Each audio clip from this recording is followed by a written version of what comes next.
ज्या काही घोषणा केल्यात सरकारनं त्या विरोधात ते आंदोलन करतायत. तुम्ही कसं बघता? महायुतीतले नेते टीका करतात त्यांच्यावर.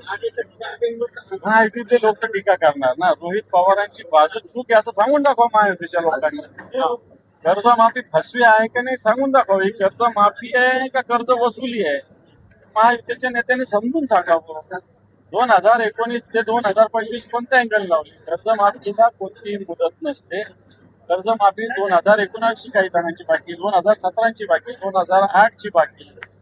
बरं, आता तुम्ही कर्ज ज्यांनी काढलेलं आहे त्याच्याकडे 2 लाख 3 लाख झालं तर तुम्ही 2.5 लाख भरा, मग 50,000 माफ करतो, म्हणजे वसुलीच झाली. त्याच्यामुळं मला असं वाटतं रोहित पवारांनी जे आंदोलन हाती घेतलं ते बरोबर आहे. कारण सत्ताधारी पक्षाच्या लोकांची भाषण आठवा, नाही तर दाखवतो आम्ही तुम्हाला. विधानसभेच्या 7 कोरा कोरा कोरा म्हणत होते.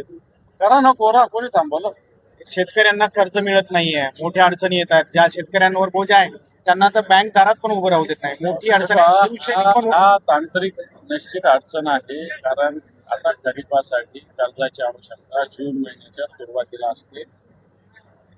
कर्जमाफीमुळं बऱ्याच शेतकऱ्यांनी कर्ज फेडलेलं नाही, त्यामुळे ते थकीत आहेत. डिफॉल्टर आहे. डिफॉल्टर शेतकऱ्याला बँक काही कर्ज देऊ शकत नाही.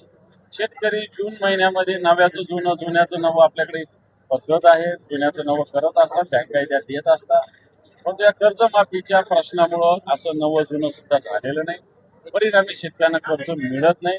त्यामुळे एकीकडं कर्जमाफी नाही, एकीकडे बँक कर्ज देत नाही. अशा दृष्ट चक्रामध्ये शेतकरी अडकलेला आहे. मला वाटतं याचं नुकसान मोठ्या प्रमाणात शेतकऱ्यांचं होतं. या दोन्ही मुद्द्यावर शिवसेना काही आंदोलन करते. शिवसेनेनं 16 तारखेला संपूर्ण मराठवाड्यात नव्हे तर मला असं वाटतं महाराष्ट्रात, मला मराठवाड्याची माहिती आहे, सगळ्या जिल्ह्यामध्ये मोठं आंदोलन आम्ही करतो.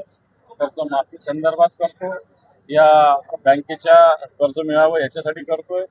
वीज मिळत नाही अखंडपणे, त्याच्यावर आम्ही आंदोलन करतो. जो 33,000 कोटीचं पॅकेज सरकारने दिलं होतं त्याच्याविषयी सुद्धा आम्ही आंदोलन 16 तारखेला संपूर्ण मराठवाड्यात करतो. तुम्ही विधिमंडळात असतात, कधीपर्यंत कर्जमाफी होणार आहे? कारण सरकारने जे दिलेले दावे होते, दिवस होते, ते सगळे निघून गेले. सरकारचे दावे एकदम निघून गेले. काय सरकारने नुसते घोषणा, पोकळ आश्वासनच दिलेले. झालं कुठं? कोणत्या बँकेत कर्ज माफ झालेलं आहे? एखाद्या शेतकरी दाखवा तुम्ही. आणि जेही कर्जमाफीच्या अटी शर्ती ठेवून पुढे कर्जमाफी होते. उद्धवजी ठाकरे साहेबांनी एका स्तंभवर कर्जमाफी दिली होती 2 लाखाची. चला ठीक आहे, तुम्ही सगळं नाही करत, एका स्तंभवर 2 लाखाचं सरसकट कर्ज माफ करा शेतकऱ्यांचं. तेही करत नाहीये. धन्यवाद.